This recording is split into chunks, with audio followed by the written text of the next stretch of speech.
Selamat siang mahasiswa-mahasiswi Diploma 4 Hotel Sekolah Tinggi Pariwisata Trisakti. Selamat berjumpa kembali dalam mata kuliah Manajemen Sumber Daya Manusia. Kali ini kita akan membahas tentang 10 fungsi manajemen sumber daya manusia. Pertama, fungsi perencanaan, kedua, fungsi pengorganisasian, ketiga, fungsi pengarahan, keempat, fungsi pengendalian, kelima, fungsi pengadaan, keenam, fungsi pengembangan, ketujuh, fungsi kompensasi, kedelapan, fungsi integrasi, kesembilan, fungsi pemeliharaan, kesepuluh, fungsi kedisiplinan dan pemberhentian. Marilah kita simak pengertian masing-masing fungsi secara garis besar. Pertama, fungsi perencanaan sumber daya manusia. Fungsi perencanaan sumber daya manusia merupakan serangkaian kegiatan yang dilakukan untuk mengantisipasi permintaan bisnis dan lingkungan pada organisasi di waktu yang akan datang, serta untuk memenuhi kebutuhan tenaga kerja yang timbul akibat kondisi tersebut. Termasuk di dalamnya kegiatan menetapkan sasaran dan standar, aturan dan prosedur, serta peramalan terkait sumber daya manusia. Pernyataan ini dikemukakan oleh Dessler pada tahun 2011. Sedangkan Mangkunegara pada tahun 2010 menyatakan, perencanaan SDM merupakan kegiatan memperkirakan kebutuhan tenaga kerja di suatu bisnis di waktu yang akan datang. Fungsi kedua, pengorganisasian. Hasibuan 2009 mengemukakan, fungsi pengorganisasian SDM adalah kegiatan untuk mengorganisasikan semua karyawan dengan menetapkan pembagian kerja, hubungan kerja, delegasi wewenang, integrasi, dan koordinasi dalam bagan organisasi.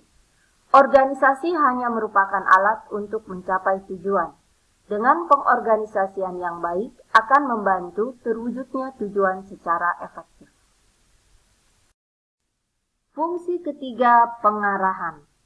Menurut Hasibuan tahun 2009, fungsi pengarahan atau directing sumber daya manusia adalah kegiatan mengarahkan semua karyawan agar mau bekerja sama dan bekerja efektif serta efisien dalam membantu tercapainya tujuan perusahaan, karyawan, dan masyarakat. Pengarahan dilakukan pimpinan dengan menugaskan bawahan agar mengerjakan semua tugasnya dengan baik. Fungsi keempat, pengendalian. Fungsi pengendalian atau controlling terhadap sumber daya manusia adalah kegiatan mengendalikan semua karyawan agar mentaati peraturan-peraturan perusahaan dan bekerja sesuai dengan rencana. Apabila terdapat penyimpangan atau kesalahan, diadakan tindakan perbaikan dan penyempurnaan rencana. Pengendalian karyawan meliputi kehadiran kedisiplinan, perilaku, kerjasama, pelaksanaan pekerjaan, dan menjaga situasi lingkungan pekerjaan. Dikutip dari buku Manajemen Sumber Daya Manusia, penulis Hasibuan tahun 2009. Fungsi kelima, pengadaan.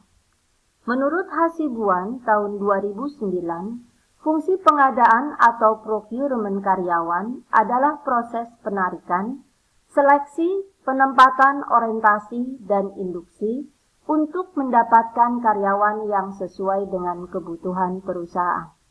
Pengadaan yang baik akan membantu terwujudnya visi, misi, sasaran perusahaan. Fungsi keenam, pengembangan. Menurut Hasibuan tahun 2009, fungsi pengembangan atau development karyawan adalah proses peningkatan keterampilan teknis, teoritis, konseptual, dan moral karyawan melalui pendidikan dan pelatihan. Pendidikan dan pelatihan yang diberikan harus sesuai dengan kebutuhan pekerjaan masa kini maupun masa depan. Fungsi ketujuh, kompensasi. Fungsi kompensasi atau compensation adalah pemberian balas jasa kepada karyawan, baik secara langsung, direct, dan tidak langsung, indirect, berupa uang atau barang, sebagai imbalan jasa yang diberikan karyawan kepada perusahaan. Hasibuan tahun 2009. Fungsi ke-8, pengintegrasian. Fungsi pengintegrasian atau integration sumber daya manusia adalah kegiatan untuk mempersatukan kepentingan perusahaan dan kebutuhan karyawan, agar tercipta kerjasama yang serasi dan saling menguntungkan. Perusahaan memperoleh laba, karyawan dapat memenuhi kebutuhan dari hasil pekerjaannya. Pengintegrasian merupakan hal yang penting dan sulit dalam manajemen sumber daya manusia karena mempersatukan dua kepentingan. Hasibuan tahun 2009.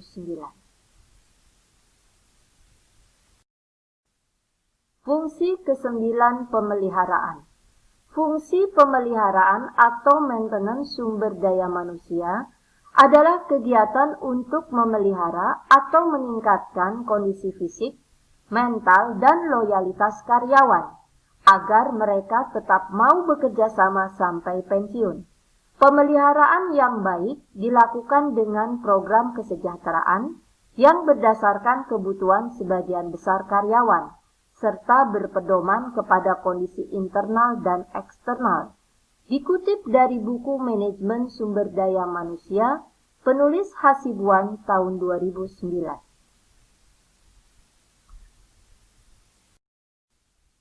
Fungsi ke-10, kedisiplinan dan pemberhentian. Fungsi kedisiplinan sumber daya manusia merupakan fungsi MSDM yang terpenting dan kunci terwujudnya tujuan, karena tanpa disiplin yang baik, sulit terwujud tujuan yang maksimal. Kedisiplinan adalah keinginan dan kesadaran untuk mentaati peraturan-peraturan perusahaan dan norma-norma sosial. Dikutip dari buku Manajemen Sumber Daya Manusia, Hasibuan tahun 2009. Sedangkan fungsi pemberhentian atau separation sumber daya manusia adalah putusnya hubungan kerja seseorang dari suatu perusahaan, kontrak kerja berakhir, pensiun, dan sebab-sebab lainnya. Pernyataan ini dikemukakan oleh Hasibuan dalam buku Manajemen Sumber Daya Manusia tahun 2009.